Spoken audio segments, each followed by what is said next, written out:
How to register a clinical trial. तो इसके बारे में मैं फ़र्स्ट पार्ट जो था इसका वो मैं पहले बता चुकी हूँ, पहले वीडियो बना चुकी हूँ, उसका लिंक मैं डिस्क्रिप्शन में शो कर दूँगी। तो उसके फ़र्स्ट पार्ट में मैंने सारा प्रोसीजर बताया था कि किस तरीके से मेंबरशिप के लिए अप्लाई करना है। मेंबरशिप के लिए अप्लाई करने के बाद आपने इस पेज पे आ जाना है, ये पेज खुल जाएगा। इस पेज को खोलने के बाद आपने क्या करना है फर्दर प्रोसीड करना है, यानी अपना लॉगिन करना है। लॉगिन यहाँ पे मैं आपको एक बात बता दूं कि अगर आपकी स्टडी सिंपल सर्वे है या क्रॉस सेक्शन स्टडी है या कोसाए है तो आपको रजिस्टर करवाने की ज़रूरत नहीं है। अगर आपकी स्टडी क्लिनिकल ट्रायल है, जैसे कि रेंडमाइज्ड और नॉन रेंडमाइज्ड क्लिनिकल ट्रायल, तो आप अपनी स्टडी को इस वेबसाइट पे आके रजिस्टर करवाते हैं। तो इसमें जब आपको एक ईमेल आ जाएगी, ईमेल के थ्रू कंफर्मेशन आपको मिल जाएगी और उसके बाद आपने अपना यहाँ पे आके लॉगिन जो है ना वो करना है। यानी अपना ईमेल में आपको कंफर्मेशन मिल गया है कि आपका लॉगिन एक्टिव हो चुका है, तो आपने फिर इस पेज पर आके तो अपना लॉगिन एंटर करना है और एंटर करने के बाद फिर आपने फ़र्दर प्रोसीड करना है। नेक्स्ट पेज खुल जाएगा, उस नेक्स्ट पेज पे जाके आपने अपना टाइटल एंटर करना है, साइंटिफिक टाइटल वहाँ पे एंटर करने के बाद आप फिर नेक्स्ट प्रोसीड करेंगे। नीचे इसको स्क्रॉल करेंगे तो हमें यहाँ पे ऑप्शन मिलेगा जो कि है register a new clinical trial. हमने इसको क्लिक करना है और उसके बाद जो है हम आगे चलेंगे। जैसे हम इसको क्लिक करेंगे तो ये न्यू पेज खुल जाएगा। इस पेज पर कुछ टर्म्स एंड कंडीशंस लिखी हुई हैं, कुछ डिस्क्रिप्शन लिखी हुई है कि क्लिनिकल ट्रायल किस तरह का होता है और आपको इन चीज़ों को कंसिडर करना है। उसके बाद आपने नेक्स्ट जो है ना आगे प्रोसीड करना है। तो इसके लिए पहले तो मैं आपको ये बता दूं कि अगर आपका साइनॉप्सिस अप्रूव हो चुका है, इंस्टीट्यूट ने अप्रूव कर दिया है, ठीक है, और आपको IRB लेटर मिल चुका है, तो इसका मतलब है कि आपका जो क्लिनिकल ट्रायल है वो लाइक इन टर्म्स के अकॉर्डिंग ही है, तभी आपकी यूनिवर्सिटी ने उसको अप्रूव किया है।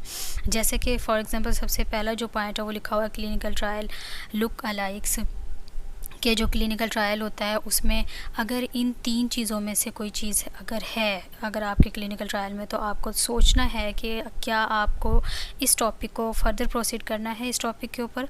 तो उसमें नंबर 1 जो चीज़ है वो है studies that lack clinical equipoise, and number 2 is clinical audits, and number 3 is evaluation of implementation of the public health interventions.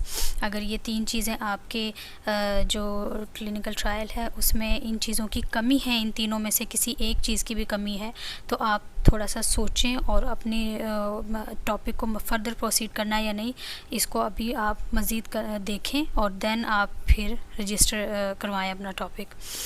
Okay, next जो पॉइंट लिखा हुआ है वो है trials that needs to be registered according to the WHO।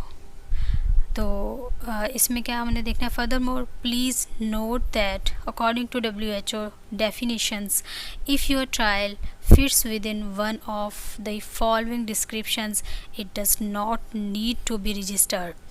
4 चीज़ें ऐसी हैं जो अगर आपके ट्रायल में हैं जो है ना, तो आपका जो ट्रायल है उसको रजिस्टर करवाने की ज़रूरत ही नहीं है। अगर सबसे पहले तो यही बात कि क्लिनिकल स्टडीज़ जो कि ह्यूमंस के ऊपर नहीं है, आपको वो रजिस्टर करवाने की ज़रूरत नहीं है। Clinical studies that are not prospective, एक रिट्रोस्पेक्टिव होता है, एक प्रोस्पेक्टिव होता है। तो जो प्रोस्पेक्टिव स्टडीज़ है, अगर नहीं है आपकी प्रोस्पेक्टिव स्टडी, तो आपको उसको रजिस्टर करवाने की ज़रूरत नहीं है।